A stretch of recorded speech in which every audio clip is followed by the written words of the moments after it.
this is one of the reasons, and it ties right into this pink slides that's in our background here, is like you want to get funded, right? It's easier to get funded if you're in a business that you know a lot about. Sometimes we see people that have been in whatever, retail for 20 years, and then now they want to start a car company, and you're going, what do you know about cars? They go, oh, I drive one every day. Oh, like, doesn't work, right? Oh yeah, but this, my car is going to have 16 wheels are going to be able to fly too. It's like, still doesn't work, right? But if you've got an aviation background or you have a car background, well, it makes a lot of sense to make a flying car, right? And so the further away you are from where your core set of expertise is, the harder it gets.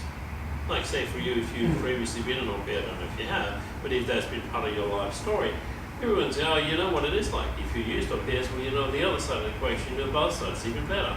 Okay, easy, right? So the way we express it is we're always looking for people that we call deep subject matter experts. You either know everything about this particular business. If you know everything about trains, then it makes sense to build train review, right? If you know something about the online travel industry, as you do, then it makes perfect sense, right? Because you actually already know how the whole thing is pulled together. It's a lot easier than, I've got no idea about online travel, and I just thought it's a nice idea. Because the nice idea are the ones that get shut down by the time you get to investment. So this segues straight into the next little segment that we got here.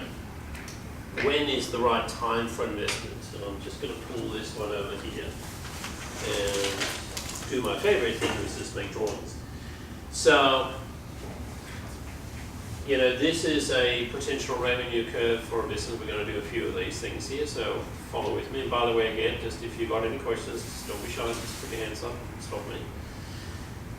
So, you might right now be here, in other words, you've got zero revenue. You might have gone for a few months, you might be up here, doesn't matter where you are. But if you are somewhere on the trajectory or after zero, you can start plotting how that revenue is going to and you can then start making assumptions about where you're going to go. That's why we believe that revenue is really, really important, really, really early on. And if not revenue, users that are using your thing.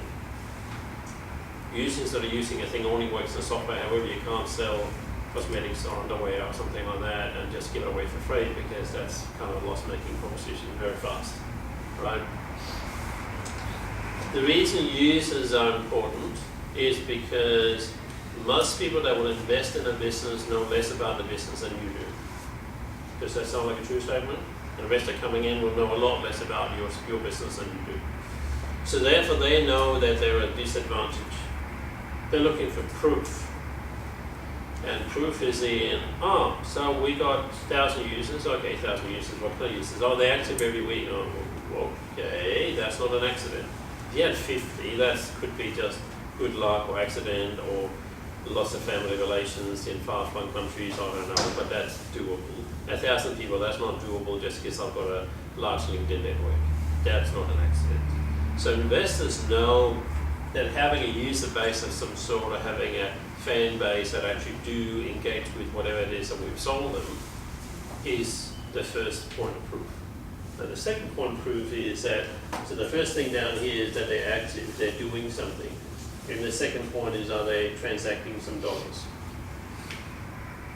Because if they're not transacting dollars, it could be, oh, that's a nice place to hang out. Oh, we like to look at all these au pairs, and we're still dreaming about maybe one day we'll have an au pair. Yeah, okay. But you haven't put any money in your PayPal account or your credit card. No, I haven't done that yet. That doesn't really prove anything in terms of can this make money.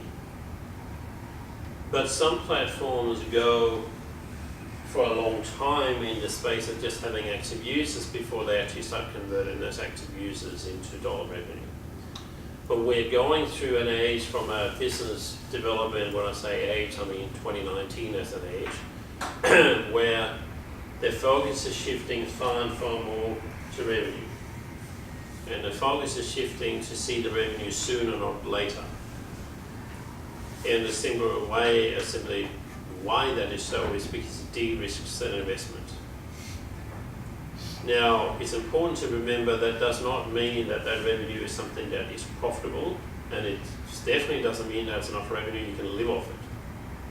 What if you're charging $1 a day for your software platform? Well, 10,000 users, well, that's kind of lovely, but at the moment we've got 500, well, that's kind of not quite enough to pay all the bills, right? But it's in the 17th groups, right? But, and I know a business here in Melbourne that's exactly at that stage, right?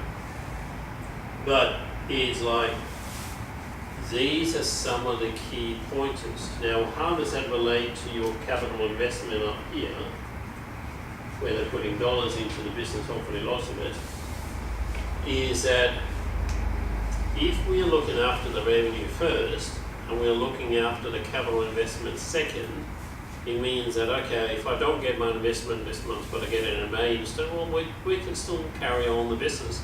We can still sustain ourselves for another month. We're not gonna just go down the gurgler. Does that ring a bell? Does that resonate? Yep. So back to the first proposition that I had is like, don't make your investment be the do-all or be-all of the business. In other words, if I don't get capital, then I cannot proceed. That should not be true.